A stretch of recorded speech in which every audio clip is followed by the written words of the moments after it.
হামজা ফাহমিদুল সমিতদের নতুন বাংলাদেশ। সিঙ্গাপুরের বিপক্ষে এএফসি এশিয়ান কাপ বাছাইয়ের ম্যাচে দারুণ কিছু প্রত্যাশার খোঁজে লাল সবুজরা, কিন্তু হতাশা নিয়ে মাঠ ছাড়তে হয় বাংলাদেশকে।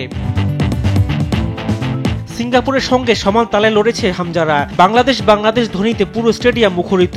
ভালো কিছুর কাছে গিয়েও হলো না, তাই তো দর্শকরাও হতাশ। তবে দর্শকরা খুব একটা আশাহতও হচ্ছেন না। লড়াই করার মানসিকতাকে বাহবা দিচ্ছেন তারা। জানিয়েছেন ফিনিশিং এর দুর্বলতা কাটিয়ে উঠলে বাংলাদেশও ভালো করবে। ডেফিনেটলি আমাদের ফরওয়ার্ড নিয়ে কাজ করতে হবে, না হয় আমাদেরকে বিদেশি ফরওয়ার্ড খুঁজে আনতে হবে, নাহলে এতগুলো চান্স ক্রিয়েটের পরে যদি আমরা একটা গোল বের করতে না পারি ফরওয়ার্ড থেকে, এটার চেয়ে দুঃখজনক আসলে হতেই পারে না।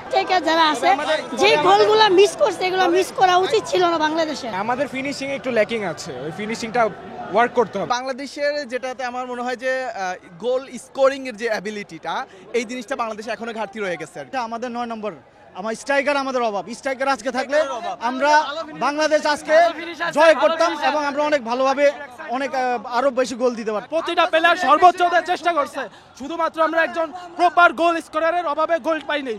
আমাদের কোনো কিছুতে ঘাটতি নাই, জাস্ট একটা নাম্বার 9 দরকার। আমাদের ডিফেন্সিভ খুব ভালো, মিডফিল্ড খুব ভালো। শেষের দিকে সিঙ্গাপুরকে বেশ ভালোভাবে চেপে ধরে বাংলাদেশ। বাজে রেফারিং এর শিকার হয়েছেন হামজা জামালরা। ম্যাচ শেষে দর্শকরা এমন অভিযোগ করেছেন, রেফারির সিদ্ধান্তে আমরা খুবই অসন্তুষ্ট, কারণ আমাদের মনে হয়েছে খুবই নিম্নমানের রেফারিং হয়েছে।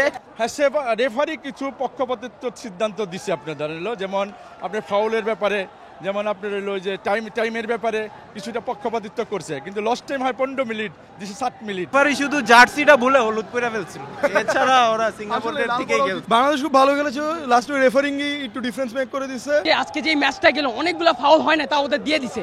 আমি এটাকে ফেয়ার ম্যাচ হিসেবে ধরি না এবং হার্ডলি বাংলাদেশকে সাপোর্ট করি। বাংলাদেশের কাছে ভবিষ্যতে আরো ভালো কিছুর প্রত্যাশা করছেন ফুটবল প্রেমীরা। রিফাত আঞ্জুম, দেশ টিভি, ঢাকা।